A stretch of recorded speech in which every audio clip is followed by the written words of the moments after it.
So I've gotten actually a lot more requests than I thought I would actually get to, I guess, talk about side decking for the current format, what you guys need to know, what you guys shouldn't do, general things like that. And yes, I do wear a blue shirt every video.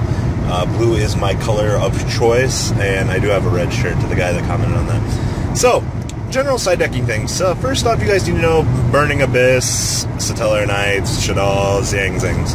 What do those decks have in common? Well, two of them are the same archetype, or the same attribute, which is Light and Darkness. So, we've talked about Light Imprisoning Mirror a couple of times, but I'm going to reiterate this point yet again. I know a lot of people don't think Light Mirror really shuts down Satellar Knights, but the ability not to search, the ability not to spell summon, the ability not to normal summon from the hand, additionally, I don't know why that would ever be a bad meta call, especially against a deck like that. So, Light Mirrors, and of course Shadow Mirrors to shut down Shaddolls, Royal Command. I mean, if you're playing something like Evil Storm, I could understand playing Royal Command against them, but generally, I wouldn't consider Royal Command. Only really if you're playing another dark deck like Evil Storm, you don't want your effects shut down. I mean, well, Shadow Imprisoning Mirror really doesn't hurt you anyway. I don't know why you would be worried about it. But generally, Light and Shadow Mirrors, depending on which deck you're playing. If you're playing Light monsters, obviously you're going to play Shadow Mirror, not Light Mirror. But, I mean, stranger things have happened. I've seen people side Light Mirrors when they're playing Light decks. I guess, whatever works for you. Outside of that, if you're really worried about your Shaddol matchup, you guys have Chthonian Polymer, which lets you take control of the Fusion Summon monster. Defusion, which wrecks them because it's a quick play.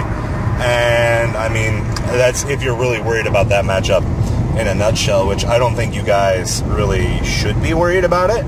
I mean, Shaddolls are kind of touchy-feely. It depends on the build they're playing. I did see that they're starting to play Thunder Dragon now, so I guess mad props to them for being a little bit more original in terms of things. But I think Defusion, maybe Chthonian Polymer, things like that will be your general answers to Shaddolls. Satellar Knights, pretty much same thing. They focus on the Prophecy engine. They're actually an anti-meta deck that is just heavy back row. And I think it's kind of cute, because it's another Prophecy deck. It's actually kind of like TG Stun. It's a bunch of fucking traps with like 12 monsters and like one Pot of Avarice somewhere. Somehow Pot of Avarice always makes its way into a deck even though it's banned.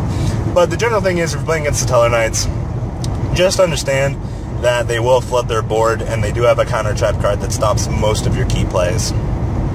So do keep that in mind when you're playing. You have to be kind of on edge and always assume that they have the immediate out to your plays.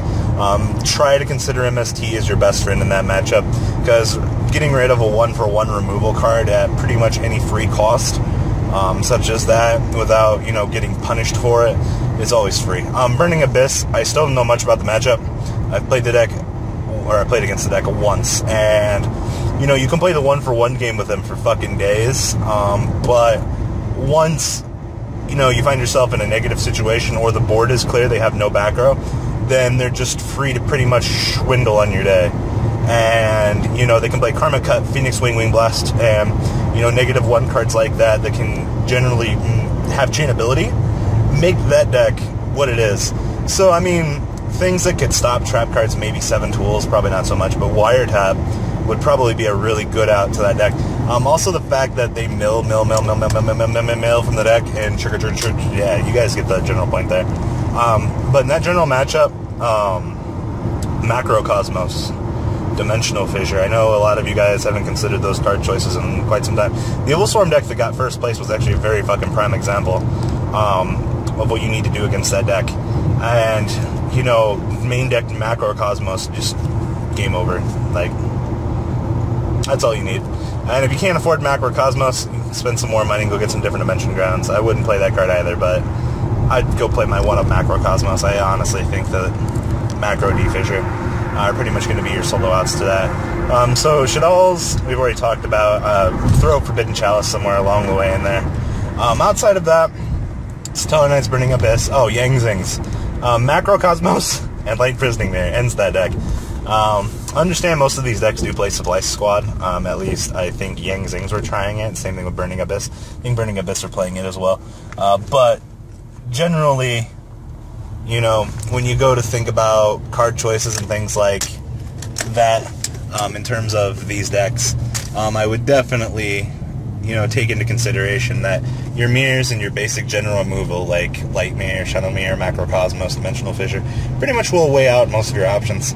Prophecy is also a pretty major, unmajor, in the middle deck, I guess, is the best way to say it. Prophecy's kind of made its way back into competitive play. Same thing with Boojins, they're still lingering around. Prophecy, if you really are worried about your matchup, go side Curse Seal, the Forbidden Spell. You can multi-purpose that for your Shadal matchup. I guess if you really want to be a dick and hit the Curse Seal, the, what's it called? The Shadal Fusion, you'll pretty much win the game. Just in a pretty shitty blowout until the next Challengers comes out when they get their second fusion card. But, I mean, outside of that, you can just Curse Seal, DNA Surgery. DNA Surgery is pretty much a blowout card against them, too. Not really much changed in the Prophecy deck. It's just, you know, for the general matchup itself, the deck is still pretty standard. So if you guys knew what you were siding last format, just continue to side it. I would also continue to side Debunk, because evidently Mermails are still a deck. God knows how that deck even survived, but please ban Marksman. If you guys get that pun, congratulations. But generally, Debunk will hit a lot of your multi-purpose matchups. I'm not quite sure the ruling on the Burning Abyss guys, whether or not they trigger right when they send to the graveyard. I think the guy that recruits from the deck is like Dark Soul. Of course, he has to stay in the graveyard. So generally, things like DD Crow are still going to be really relevant, you know, but still, if you can't afford double Debunk, I would try to get them, whether or not it gets reprinted anytime soon or not. It's just one of those cards that I would always rather feel safe playing than not safe playing.